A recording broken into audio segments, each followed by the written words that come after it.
میں نے اس میں زہر ملایا تھا، اور اس لیے زہر ملایا تھا کہ آپ نبی نہیں ہیں تو آپ کا صفایا ہو جائے گا، اور اگر آپ نبی ہیں تو آپ کو کچھ نہیں ہوگا۔ تو حضور نے فرمایا اب کیا پتہ چلا؟ کہ لگا یقیناً آپ نبی ہیں۔ ٹھیک، اس وقت حضور نے فرمایا تم نے مجھے زہر دے کر کے مارنے کی کوشش کی، میں نے تو معاف کر دیا، میں نے تو معاف کر دیا، البتہ یہ شہید ہوا ہے، اس کا تو میں اپنے سر نہیں لے سکتا، اس کے والد سے پوچھوں گا، یہ اس کے بیٹوں سے پوچھوں گا کہ تم بتاؤ کیا چاہتے ہو۔ چنانچہ وہ آئے، کہنے لگے یا رسول اللہ انصاف، اس نے زہر دے کر ہمارے بیٹے کو، ہمارے بھائی کو مارا ہے، ہمیں انصاف چاہیے۔ اس عورت نے کہا بالکل انصاف یہ ہے کہ سزا مجھے لگنی چاہیے، اور سزا کیا ہے؟ قصاص۔ تو اس عورت نے کہا مجھے پہلے مسلمان ہونے دیجئے، اس کے بعد جو آپ کو قانون نافذ کرنا ہے وہ آپ نافذ کریں۔ تو چنانچہ وہ گئی، وضو وغیرہ یا ہو سکتا ہے غسل کر کے آئی ہوگی، اس نے کلمہ پڑھا۔ اب جب وہ مسلمان ہوئی تو یہ صحابی فوراً کھڑے ہو گئے، کہ لگے یا رسول اللہ، جب اس نے کلمہ پڑھا تو ہم نے بھی معاف کر دیا۔ یہ واقعہ سیرت کی کتابوں میں ہے، اور زہر کی یہ حدیث جو میں نے سنائی یہ بخاری شریف میں ہے۔ خیبر کا بیان جہاں ہے، خیبر میں یہ واقعہ پیش آیا۔ خیبر مدینہ طیبہ سے تقریباً 200 کلومیٹر نارتھ کی طرف ہے۔ خیبر مدینہ طیبہ سے تقریباً 200 کلومیٹر نارتھ کی طرف ایک علاقہ ہے، آج بھی ہے وہ علاقہ، وہاں یہ واقعہ پیش آیا۔ غرض یہ کہ جناب رسول اکرم صلی اللہ علیہ وسلم نے قتل کرنے والے کو بھی معاف کیا، ورنہ اگر قتل کر دیتے اجازت تھی، قانوناً درست تھا، مگر آپ نے یہ پسند نہیں کیا کہ کل کو لوگ کہیں گے محمد تو لوگوں کو بلا وجہ کے بھی قتل کا، کاش وہ معاف کر دیتے، چنانچہ معاف کر۔ یہی وجہ ہے کہ وہاں ساؤتھ افریقہ کا ایک بہت مشہور لیڈر تھا جو 20-25 سال جیلوں میں رہا، اس کے بعد پھر وہ رہا بھی ہوا، پھر وہاں ساؤتھ افریقہ میں اس کی حکومت بھی چلی، پھر وہ مر بھی گیا، اس کو بہت بڑا وہ نوبل انعام بھی ملا تھا، ہو سکتا ہے آپ لوگوں کو نام ذہن میں آ گیا ہوگا، ٹھیک، اس کا نام تھا نیلسن منڈیلا۔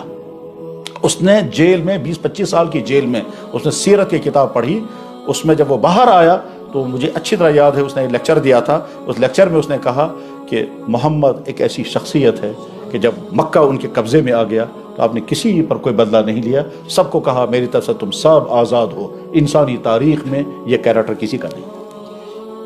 یہ وہ شخص کہہ رہا ہے کہ جو مسلمان نہیں تھا، اور سیرت کی کتاب اس نے جیل میں پڑھی تھی۔ اور یقیناً محمد رسول اللہ صلی اللہ علیہ وسلم جب مکہ قبضے میں کیا اور سارے مکے کے وہ ظالم اب آپ کے سامنے تھے، اس وقت آپ نے خانہ کعبہ کے دروازے پر کھڑے ہو کر کہا تھا اذهبوا انتم طلقاء، جاؤ میری طرف سے تمہیں چھٹی ہے، آزادی ہے، کسی کو کچھ نہیں ہوگا، کسی کو کوئی تکلیف نہیں ہوگی، کسی کو کوئی نہیں مارا جائے گا۔ چنانچہ خون، ناحق خون کا ایک قطرہ بھی نہیں بہا ہے جب مکہ فتح ہوا ہے۔ انسانی تاریخ میں کوئی شہر کوئی قوم فتح کرے پھر ناحق خون نہ بہے، ہو ہی نہیں سکتا۔ پوری انسانی تاریخ میں، جنگوں کی تاریخ میں پڑھنے والے پڑھ کر بتا سکتے ہیں کہ جب بھی کسی قوم نے کسی ملک پر فاتحانہ قبضہ کیا وہاں عصمت دریاں ہوئی ہیں، ناحق قتل ہوئے ہیں، لوٹ مار ہوئی ہے، لوگ مارے گئے ہیں۔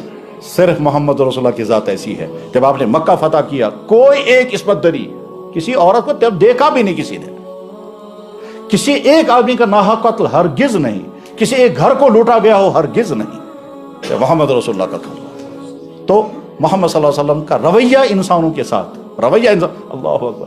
حضور کے ایک چچیرا بھائی تھا، پتر بھائی، میں سوچتا ہوں ابو سفیان ابن حارث، ابو سفیان ابن حرب وہ دوسرا انسان ہے، یا ابو سفیان ابن حارث دوسرا انسان ہے؟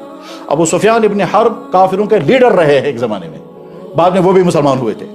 ابو سفیان ابن حارث حضور کا چچیرا بھائی تھا، اور وہ سخت مخالف تھا اور گالیاں دیتا تھا، اور حضور کی شان کے خلاف بہت ناقابل برداشت شعر کہتا تھا۔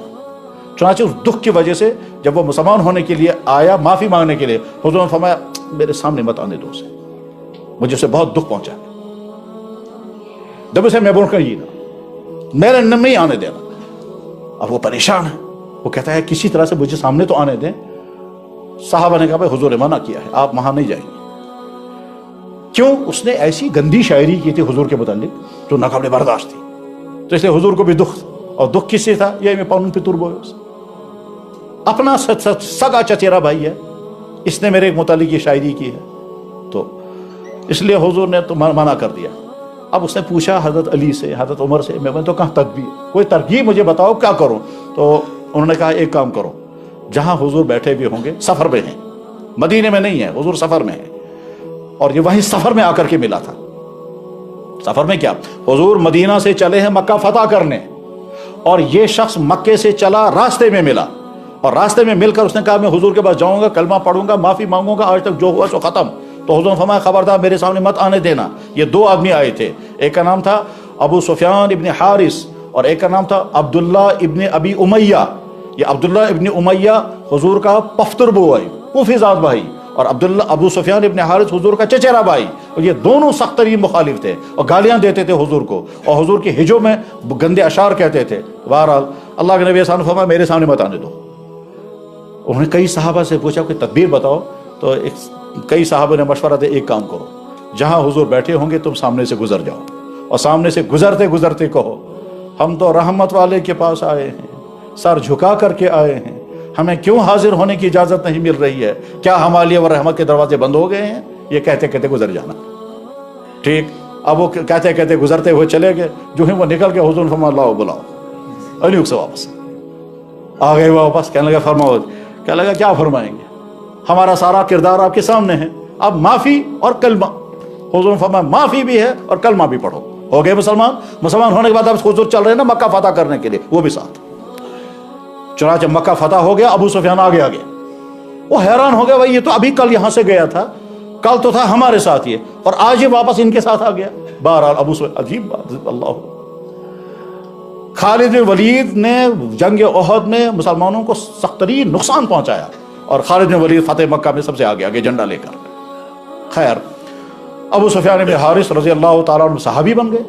تو ایک مرتبہ جب خطرناک حملہ حضور پر ہو رہا تھا اور چاروں طرف سے بارش کی طرح سے تیر برس رہے تھے حضور پر، تو اس وقت ابو سفیان حضور کے ساتھ تھا۔ اس نے کہا محمد بہادر میں نے بہت دیکھے مگر تم جیسا بہادر نہیں دیکھا، تمہیں تو گھبراہٹ ہی نہیں ہے، چاروں طرف سے تیر برس رہے ہیں۔